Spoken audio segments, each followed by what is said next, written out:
अस्सलाम वालेकुम स्टूडेंट, कैसे हैं आप लोग? सब ठीक ठाक? होपफुली प्रीवियस लेक्चर्स आप लोग को मिल गए होंगे और प्रिपरेशन भी आप लोगों की स्टार्ट हो गई होगी। अच्छा जी स्टूडेंट्स, आज जो हमारा टॉपिक है वो न्यू टॉपिक है फ्री कंसेंट। ठीक है जी। फ्री कंसेंट किसे कहते हैं, उसमें कौन कौन सी चीज़ें आ जाती हैं, कॉन्ट्रैक्ट पॉइंट ऑफ व्यू से इसकी क्या इंपॉर्टेंस है, उन्हीं चीज़ों को आज हम सब यहाँ पर डिस्कस करेंगे। ठीक है जी।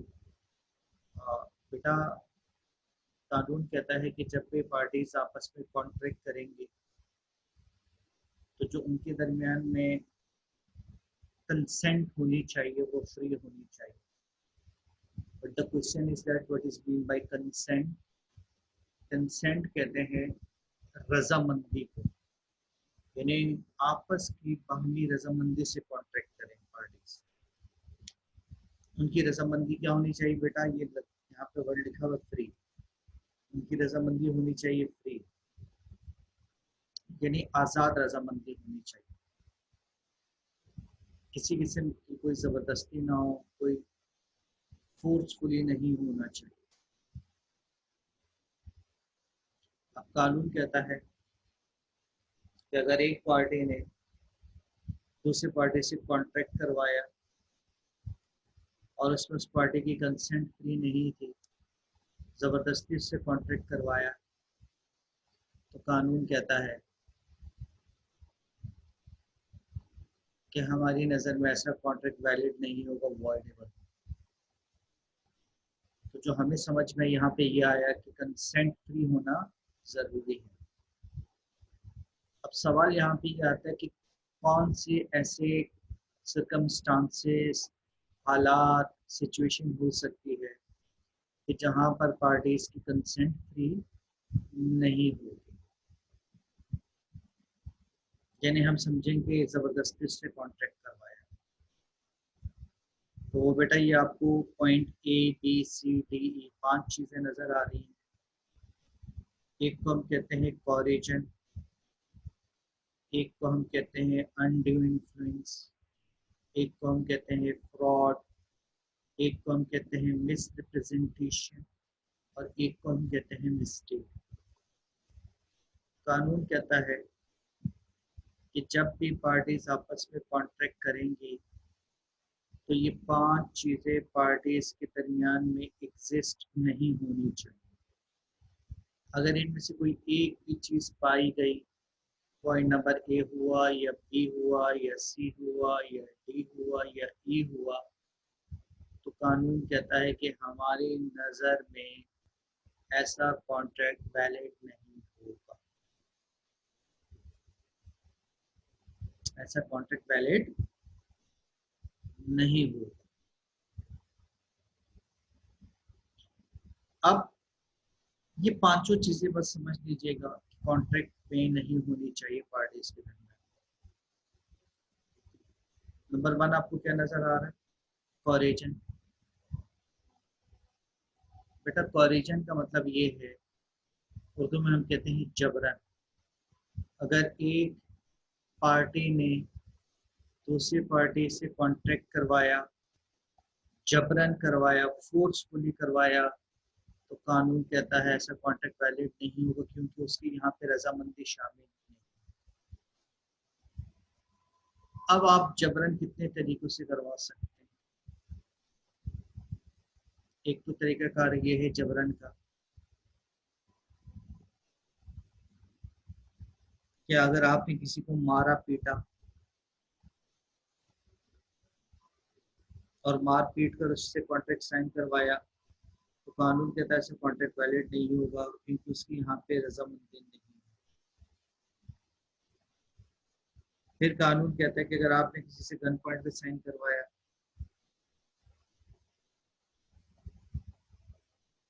तो यहाँ पे उसकी रजामंदी नहीं है और कानून की नजर में ऐसा कॉन्ट्रैक्ट भी वैलिड नहीं होगा। फिर कानून कहता है कि अगर आपने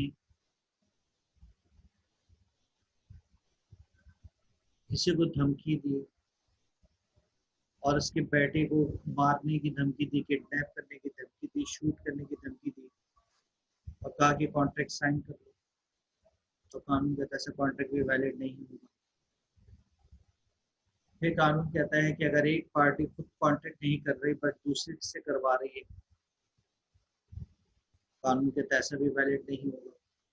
एग्जाम्पल दे दूं मैं, मिस्टर फरजाद मिस्टर उसामा से कहते हैं कि मिस्टर अली से कॉन्ट्रैक्ट कर लो। मिस्टर फरजाद मिस्टर उसामा से कहते हैं कि मिस्टर अली से कॉन्ट्रैक्ट कर दो वरना मैं तुम्हें मार दूंगा, ये गन पॉइंट पे साइन करवा। अब मिस्टर फरजाद खुद तो नहीं कर रहे बट मिस्टर उसामा और अली का कॉन्ट्रैक्ट हो रहा है, तो कानून कहता है ऐसा कॉन्ट्रैक्ट भी, हालांकि यहाँ पे मिस्टर अली ने कोई ऐसा काम नहीं किया, ना ही धमकी दी। ये धमकी कौन दे रहा है? फरजाद दे रहा है, तो कानून कहता है हमारी नजर में ऐसा कॉन्ट्रैक्ट भी वैलिड नहीं हुआ। तो ये जो बेटा मैंने 3-4 चीजें आपको बताई, ये तीनों चारों चीजें थी वो फोर्सफुली थी, जबरन थी, जबरदस्ती थी। तो इसको हम क्या कहते हैं? कॉरिजन। ठीक है जी। इसके बाद आ जाता है बेटा हमारे पास अनड्यू इन्फ्लुएंस। अनड्यू इन्फ्लुएंस का मतलब यहाँ पे ये है बेटा कि जब एक पार्टी डोमिनेंट प्लेस पर हो और दूसरी पार्टी लेस डोमिनेंट, जब एक पार्टी डोमिनेंट प्लेस पर हो और दूसरी पार्टी लेस डोमिनेंट हो, तो जो डोमिनेंट प्लेस पर है, जो स्ट्रॉन्ग पार्टी है, वो लेस डोमिनेंट वाले का फायदा उठाती है, जिसको हम कहते हैं अनफेयर एडवांटेज गेन करना। जो स्ट्रॉन्ग पार्टी है वो वीक पार्टी को कहती है भाई कॉन्ट्रैक्ट करना ही करो वरना आप यहाँ से चले जाए, क्योंकि वीक पार्टी वहां पर मजबूर होती है, वो चाहती है कि यार मेरे साथ ये कॉन्ट्रैक्ट हो जाए, मेरा फायदा हो जाए थोड़ा सा। लेकिन स्ट्रॉन्ग पार्टी कॉन्ट्रैक्ट से अनफेयर एडवांटेज गेन कर रही है। इसमें मैं चंद चीज़ आपको बता दूं कि किस तरीके से जो है वो स्ट्रॉन्ग पार्टी वीक पार्टी से जो है वो चीज़ें गेन करती है।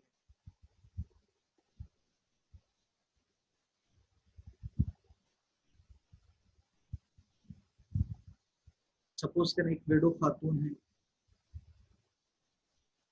और वो विडो खातून अपनी बेटी की शादी करना चाह रही है, बेचारी टेनेंट है, किराए के मकान में रहती है, बैंक के पास अगर लोन लेने जाएंगे तो बैंक उनको लोन देगा नहीं, तो वो अपनी सोसाइटी में मनी लेंडर के पास जाती है और उससे कहती है कि जी मुझे 10 लाख का लोन चाहिए।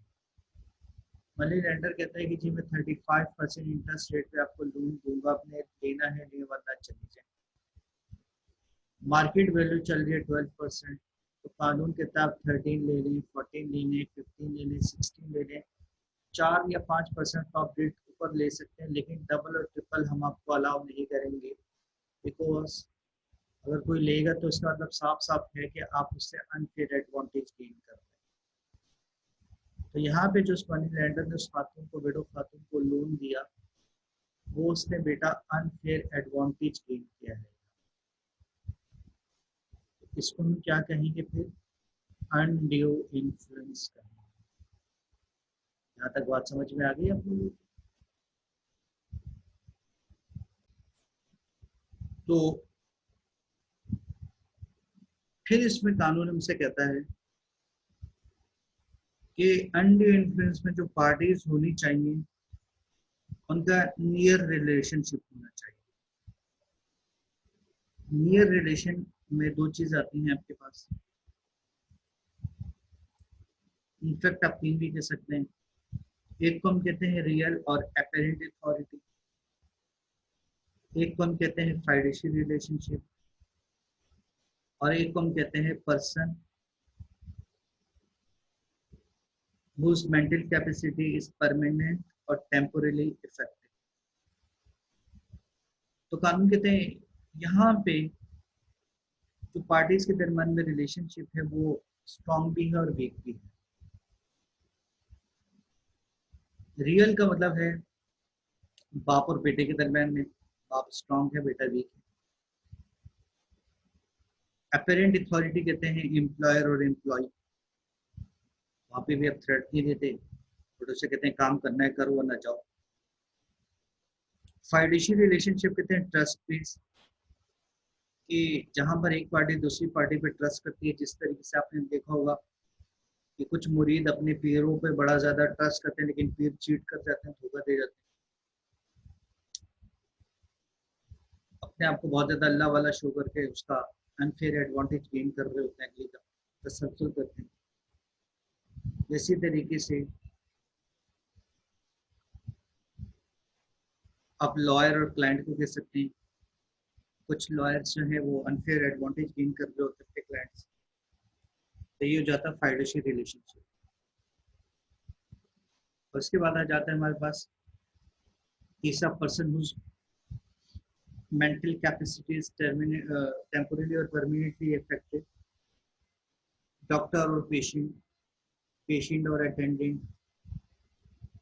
ठीक है, या इसी तरीके से कोई ओल्ड एज पर्सन है, वो मेल भी हो सकता है, फीमेल भी हो सकती है, जो उनको नेसेसिटीज ऑफ लाइफ प्रोवाइड कर रहे हैं, बट उनसे अनफेयर एडवांटेज गेन कर रहे हैं। ये प्रॉपर्टी जो है आप हमारे नाम पे कर दें, तो कानून कहता है हमारी नज़र में ये अनडे इन्फ्लुएंस है, और अनडे इन्फ्लुएंस जो है वो वैलिड कॉन्ट्रैक्ट नहीं है।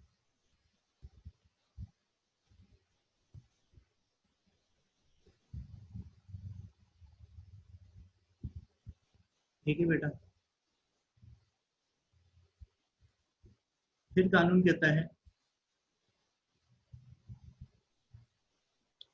कि अनडे इन्फ्लुएंस में कुछ प्रिजम्पशन आ जाती है। प्रिजम्पशन से आ जाते हैं कि कानून कहता है हम समझें कि यहाँ पर दोनों पार्टीज इक्वल हैं, मतलब दोनों इक्वली वीक हैं, दोनों इक्वली स्ट्रॉन्ग हैं, दोनों की पावर इन शॉर्ट इक्वली है। ना कोई ज्यादा पावरफुल है, ऐसा नहीं होगा कि एक पावरफुल होगा एक लेस पावरफुल होगा, एक स्ट्रॉन्ग होगा एक वीक होगा। और अगर ये पार्टीज के दरमियान में कोई कॉन्ट्रैक्ट होता है तो हम इसको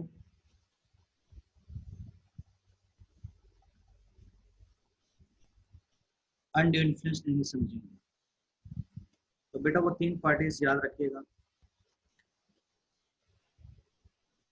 एक आ जाता है हस्बैंड एंड वाइफ,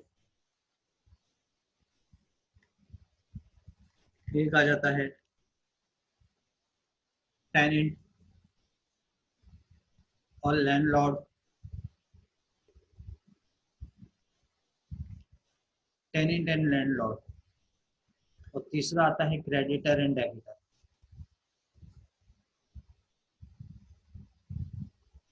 इन तीन में कानून कहता है कि हम इनको डोमिनेंट काउंट नहीं करते।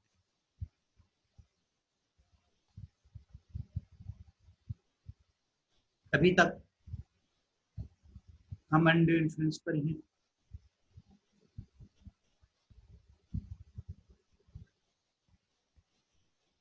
फिर कानून कहता है कि वो पार्टी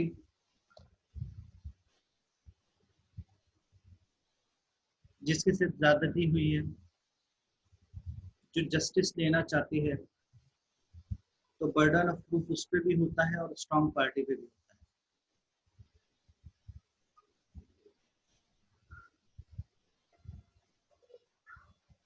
कैसे?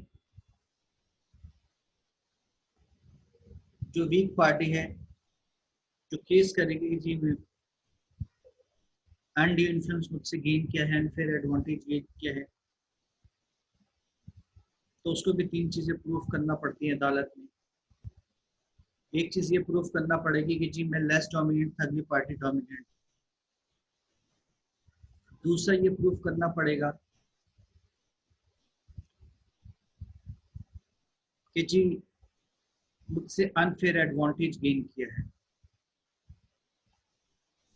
और तीसरा किसी हद तक ये भी प्रूफ करना पड़ता है कि जो ट्रांजैक्शन थी वो अनरीजनेबल थी, जिस तरीके से पीर और उसका मुर्शिद, तो वो अनरीजनेबल ट्रांजैक्शन हो जाएगी। स्ट्रॉन्ग पार्टी को सिर्फ ये प्रूफ करना पड़ेगा कि जी जो मैंने एडवांटेज लिया है वो अनड्यू एडवांटेज नहीं है, वो बिल्कुल जायज एडवांटेज है, सही एडवांटेज। और कानून कहता है कि अगर साबित हो जाता है कि अनड्यू इन्फ्लुएंस हुआ है, एडवांटेज लिया है, अनफेयर एडवांटेज गेन किया है,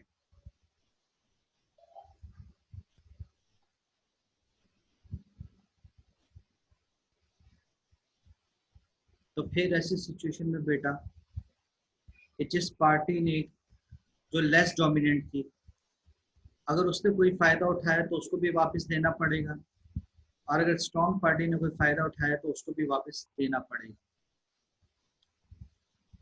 समझ में आ गया?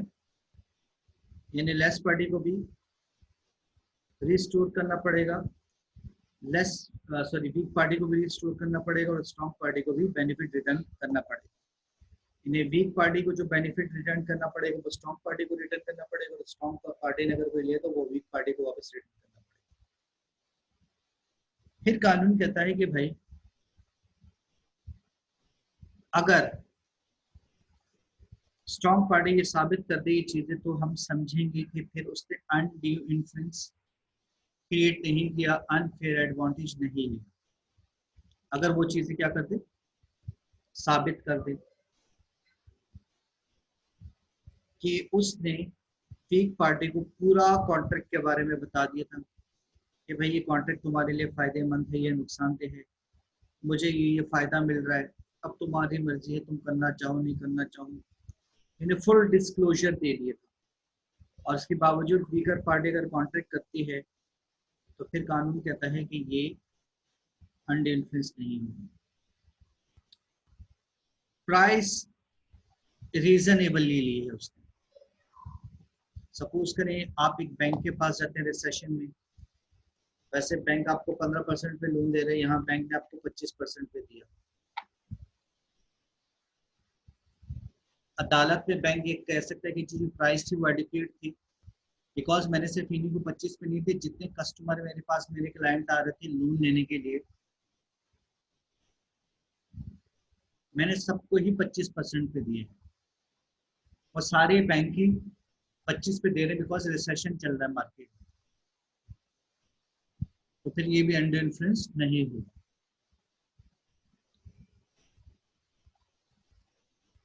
तीसरा, जो डोमिनेंट पार्टी थी स्ट्रॉन्ग पार्टी, उसने वीक पार्टी को ऑप्शन दिया इंडिपेंडेंटली चॉइस का। यानी जो स्ट्रॉन्ग पार्टी थी उससे वीक पार्टी से कहा कि भाई आप मशवरा कर लें और लोगों से ओपिनियन ले लें कि ये कॉन्ट्रैक्ट आपके लिए फायदेमंद है नुकसानदेह है, उसके बाद मेरे पास आइएगा। अगर आपको लगता है कि मैं आपसे अनफेयर एडवांटेज गेन कर रहा हूं तो आप मत करें, सबसे मशवरा कर लें।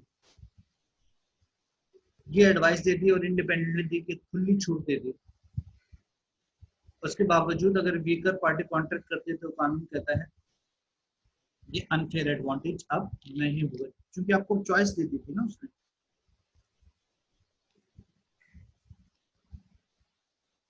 समझ में आ गया? तो बेटा ये था हमारे पास अनड्यू इन्फ्लुएंस।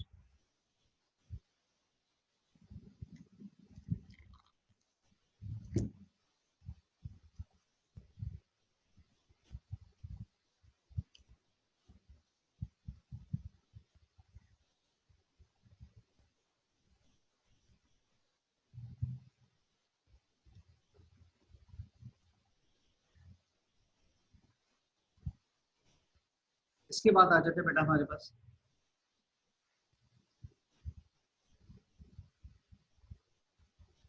फ्रॉड।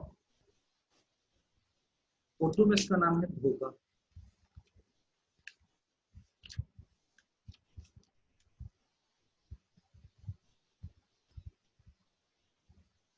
फ्रॉड का मतलब ये है बेटा, किसी को कन्विंस करना कॉन्ट्रैक्ट के लिए, मुआहदे के लिए, उसको घेर कर लेकर आना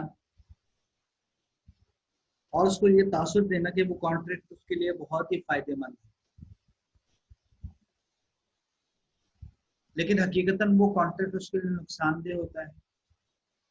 और वो पार्टी जो दूसरी पार्टी को घेर कर लेकर आ रही होती, कन्विंस कर रही होती है, हरे बाग दिखा रही होती है, उसका मकसद ये होता है कि मेरा फायदा हो जाए और अगले का क्या हो जाए, नुकसान हो जाए।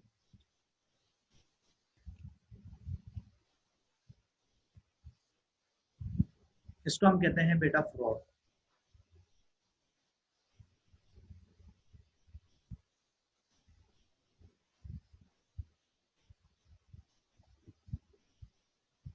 फ्रॉड बेटा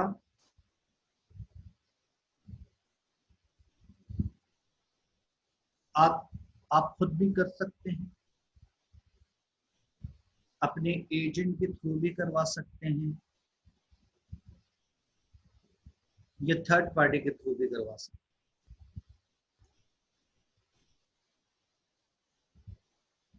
कानून की नजर में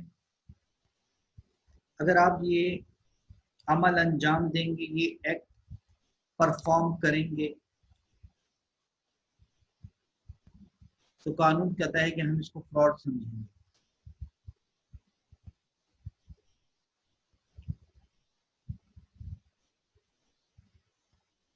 कौन से एक्ट? जिसमें से पहला एक्ट क्या आता है, कोई ऐसी सजेशन या स्टेटमेंट देना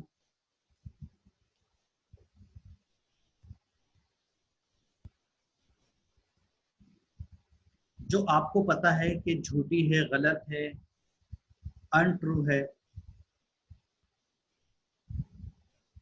तो कानून कहता है कि आप अगले के साथ झूठ बोल रहे हैं, ये फ्रॉड है। सपोज करें आपके पास कुछ गुड्स हैं, कुछ प्रोडक्ट हैं, आप अगली पार्टी को कहते हैं कि यार ये मैंने इंपोर्ट किया है, और उसको महंगे दामों बेच देते हैं, बट इन रियलिटी वो पाकिस्तान के अंदर ही मैन्युफैक्चर्ड हुई है, पाकिस्तान के अंदर ही बनी हुई, उसकी मैन्युफैक्चरिंग प्रोडक्शन। तो कानून कहता है कि आपने जो उसको इंपोर्ट की स्टेटमेंट थी वो गलत थी, ये आपने उसके साथ फ्रॉड किया।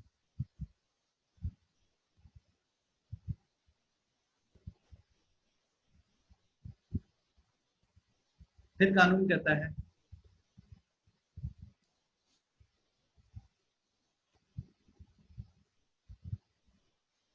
कोई भी ऐसी इंपॉर्टेंट इंफॉर्मेशन कॉन्ट्रैक्ट में जो कि अगली पार्टी को बताना जरूरी थी, कंपलसरी थी, नेसेसरी थी, जिससे उसके डिसीजन मेकिंग में, जो पार्टी कॉन्ट्रैक्ट करने जा रही है आपके साथ, इसके डिसीजन मेकिंग में फर्क पड़ सकता है,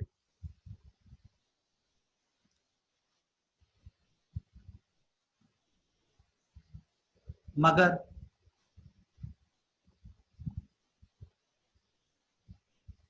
आप नहीं बताते, जो कि आपको बतानी चाहिए, उसके डिसीजन मेकिंग में उससे फर्क पड़ सकता था, वो कॉन्ट्रैक्ट कर भी सकता था, नहीं कर सकता था, और आपने नहीं बताया, तो कानून कहता है आपने उसके साथ फ्रॉड।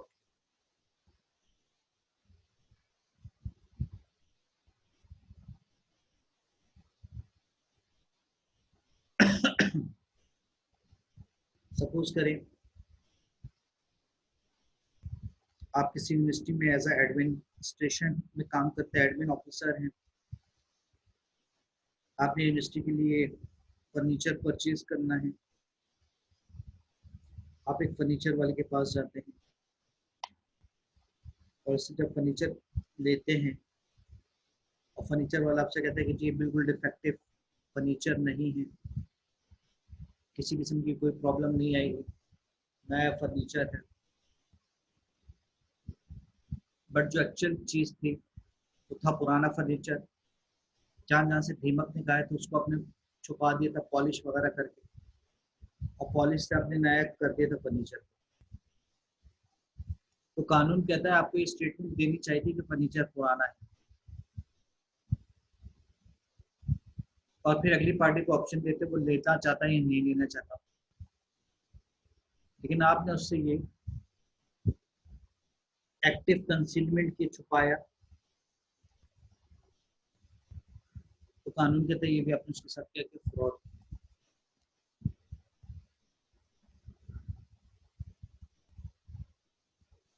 फिर कानून कहता है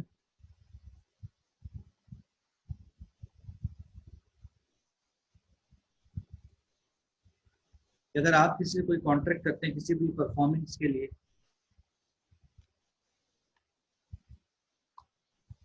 सपोज करें एक शख्स आपसे कॉन्ट्रैक्ट किया कि जी मैं आपका ये प्लॉट परचेज करूंगा,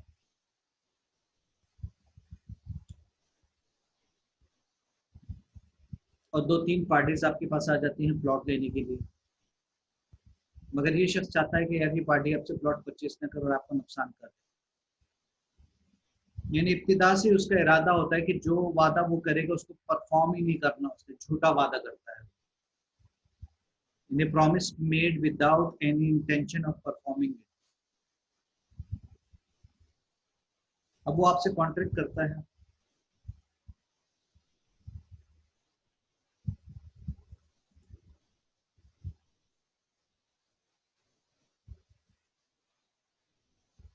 कि जी ये प्लॉट मैं आपसे खरीदूंगा, और वो जो तीन चार पार्टीज आई हैं उससे ज्यादा कीमत में आपसे ले रहा है, बट आपसे कहता है कि पेमेंट में आपको 2 महीने के बाद करना चाहिए। आपके तो फाइन यार जबरदस्त। जब 2 महीने हो जाते हैं तो वो आप उसके पास जाते हैं कि यार वो पेमेंट तो प्लॉट तो हो गया था, मुझे तो खरीदना ही नहीं। अब वो जो तीन चार पार्टीज आपके पास एक हैंडसम अमाउंट देने आई थी, इसने उससे भी ज्यादा हैंडसम अमाउंट की बात की, और वो पार्टीज जो थी वो भी चली गई आपके हाथ से, उसने मतलब आपको क्या किया, उसने नुकसान किया। तो कानून कहता है उसका इरादा शुरू से क्या था, परफॉर्मेंस से नहीं था, तो कानून कहता है ये भी आप उसके साथ क्या किया, फ्रॉड।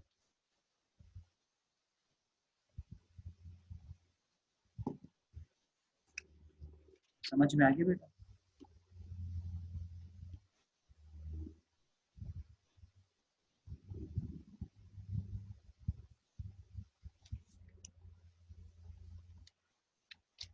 तो इनको क्या कहते हैं, फ्रॉड।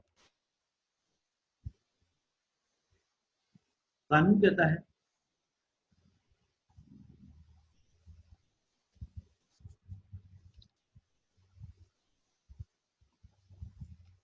फ्रॉड के इफेक्ट क्या होंगे अगर आपने किसी के साथ फ्रॉड किया।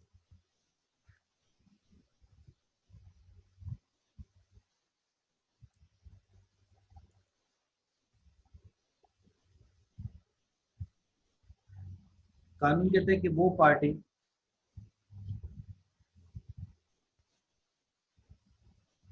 जिसके साथ फ्रॉड हुआ है वो उस कॉन्ट्रैक्ट को कैंसिल कर सकती है, उसके पास ये अख्तियार है। अदालत में प्रूफ करे, प्रूफ करने के बाद वो उस कॉन्ट्रैक्ट को क्या करवा देगी, कैंसिल कर देगी। अच्छा प्रूफ कैसे करेंगे, तो बेटा आप बिजनेस लॉ पढ़ लें, लॉयर नहीं बन रहे, और ना ही एग्जामिनर आपसे पूछेगा कि प्रूफ कैसे करना है, ये आपकी जिम्मेदारी नहीं। आपको सिर्फ बताना है कि जो एग्रीव पार्टी है, प्लेंटिफ है, उसके पास ये राइट है कि वो उसको कॉन्ट्रैक्ट को कैंसिल कर सकती है।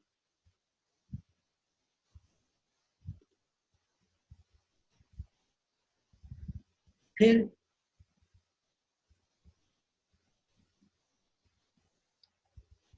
उसके पास ये भी राइट है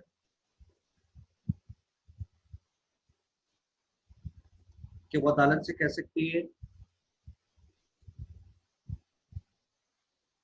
कि जी इस पार्टी को बोले जिसने फ्रॉड किया है कि अपनी परफॉर्मेंस पूरी करे, जिस चीज के लिए उसने कॉन्ट्रैक्ट किया तो उसको पूरा करे। अदालत कहेगी भाई पूरा करो। मैं आपके सामने एक मिसाल रखता हूँ।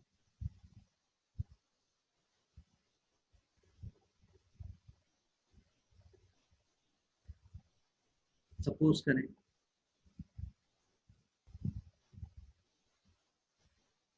आपने एक पार्टी से प्लॉट खरीदा,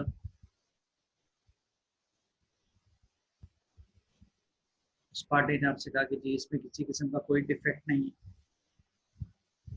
कोई प्रॉब्लम नहीं है, लेकिन बाद में पता चला कि वो प्लॉट एज ए सिक्योरिटी के तौर पर बैंक के पास मॉर्गेज रखवाया गया, तो आप उस पार्टी को फोर्सफुली कह सकते हैं कोर्ट के थ्रू कि जो बैंक्स के ड्यूज हैं वो मॉर्गेज क्लियर करके मुझे ये प्लॉट चाहिए। तो कोर्ट उसको ऑर्डर करेगी जी ये मॉर्गेज क्लियर करो और प्लॉट इसको, तो ये भी आपका हक बनता है। पहला हक क्या है, अगर फ्रॉड हुआ आपके साथ, आप चाहें उससे बोले भाई मेरे पैसे वापस दे। दूसरा आप उसको बोलो जी जो कॉन्ट्रैक्ट तुमने किया वो पूरा करो। अगर उसकी परफॉर्मेंस नहीं हो सकती तो तीसरा जो आपके पास ऑप्शन अवेलेबल है, आपका जो नुकसान हुआ है क्लेम फॉर डैमेजेस, वो उस नुकसान को आप उससे ले सकते हैं। मैंने अगर आपकी कोई चीज थी वो खरीद रहा था और उसने वो जो मैंने प्लॉट वाली एग्जांपल दी कि शुरू से उसकी इंटेंशन नहीं थी खरीदनी, तो पता चला मार्केट वैल्यू भी आपकी प्रोडक्ट की कम हो गई, तो आप कोर्ट से कह सकते हैं जी जितना मेरा डैमेजेस हुआ उसको बोले वो पूरा करके दें, अगर ये परफॉर्म नहीं कर सकता तो वो जो डैमेजेस है वो भी आपको पूरा करके वो देगा, ये आपका हक है, आप ले सकते हैं उससे डैमेजेस।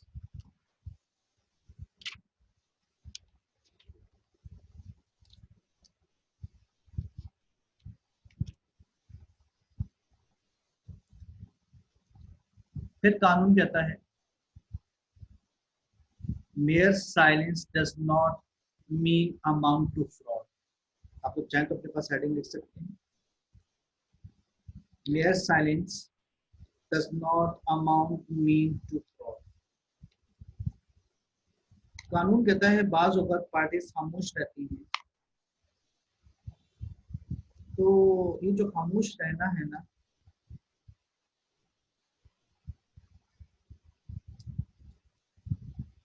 इसको हम फ्रॉड तस्वुर नहीं करेंगे।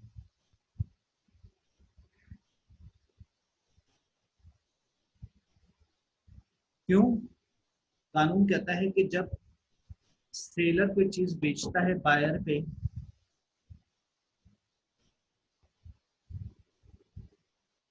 तो बायर की भी ड्यूटी है कि उस चीज को अच्छी तरीके से देखेगा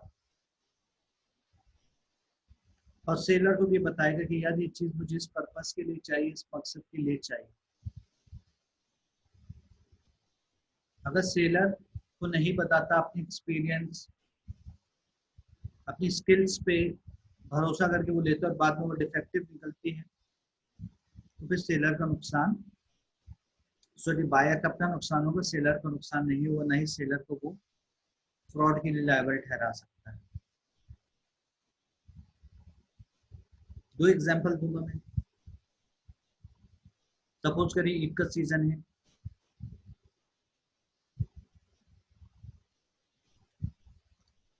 और आप जाते हैं किसी के पास और उससे कुछ बिजनेस पॉइंट ऑफ व्यू से जानवर खरीदते हैं, आपका एक फार्म कैटल हाउस, 15-20 जानवर में से 3-4 जानवर बीमार होते हैं, वो नहीं बताता, वो खामोश रहता है, साइलेंट रहता है।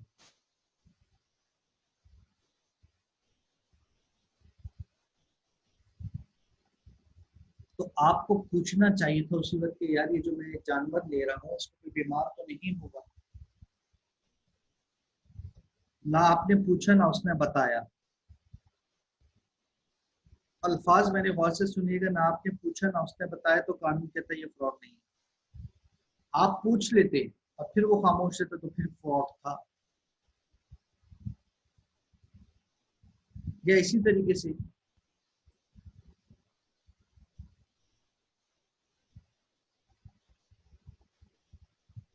आपने किसी से कोई राइस खरीदे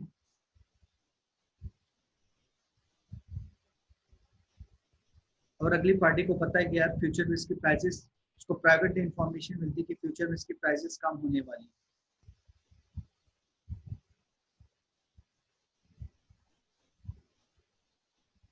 मगर आप खामोश रहते हैं।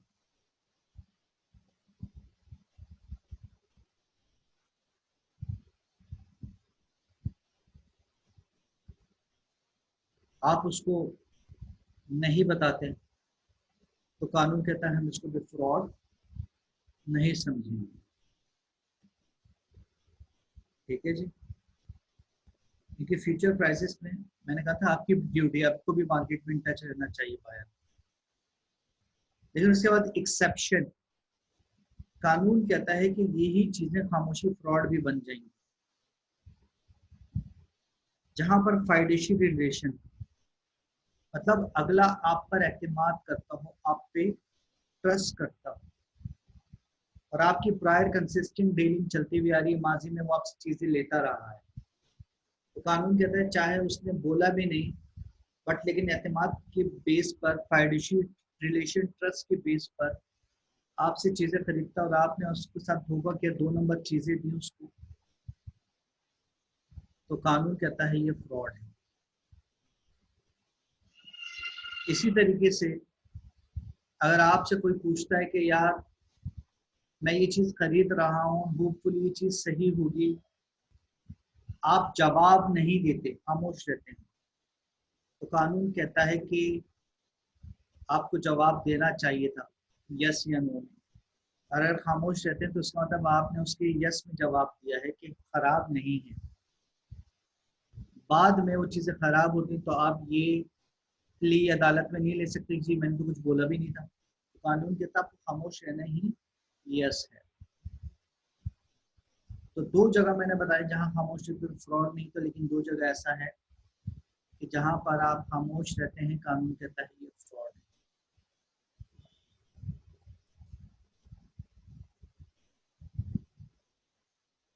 फिर कानून कहता है, एक लफ्ज आता है हाफ ट्रूथ।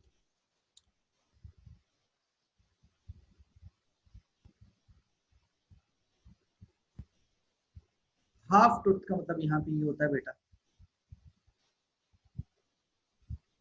आधा सच बताया और आधा झूठ बताया। सपोज करने अगर एक कंपनी है, वो कंपनी कहती है कि जी हमें एवरेज डिविडेंड इतना है हमारा, हम एवरेज डिविडेंड अपने शेयर होल्डर इन्वेस्टर्स को इतने देते हैं, लेकिन ये एवरेज डिविडेंड जो निकाला वो 6 सालों का निकाला, पिछले या 7 सालों का निकाला, तो जो 7 सालों का एवरेज डिविडेंड निकाला वो तो आपको समझ में आ गया, लेकिन 4 साल के बाद 5वें साल, 6ठे साल और 7वें साल कंपनी लॉस में जा रही है, ये उन्होंने नहीं बताया कि पिछले 3 सालों से लॉस में जा रही है, एवरेज बता दिया, और जो पिछले 4 थे उसमें बड़ा जबरदस्त ठीक ठाक कंपनी को प्रॉफिट हुआ, दैट इज वाई वो एवरेज उनका थोड़ा सेट हो गया। तो कानून कहता है अगर आप ये चीजें बताएंगे हाफ ट्रूथ, तो ये भी आप फ्रॉड करेंगे और ये भी फ्रॉड में आएगा। ठीक है बेटा, तो हमने 3 चीजें पढ़ ली, कॉरिजन, अनडू इन्फ्लुएंस, फ्रॉड। बाकी इंशाल्लाह इसको हम नेक्स्ट क्लास में कंटिन्यू करेंगे। ये अमान अल्लाह, हाफिज़।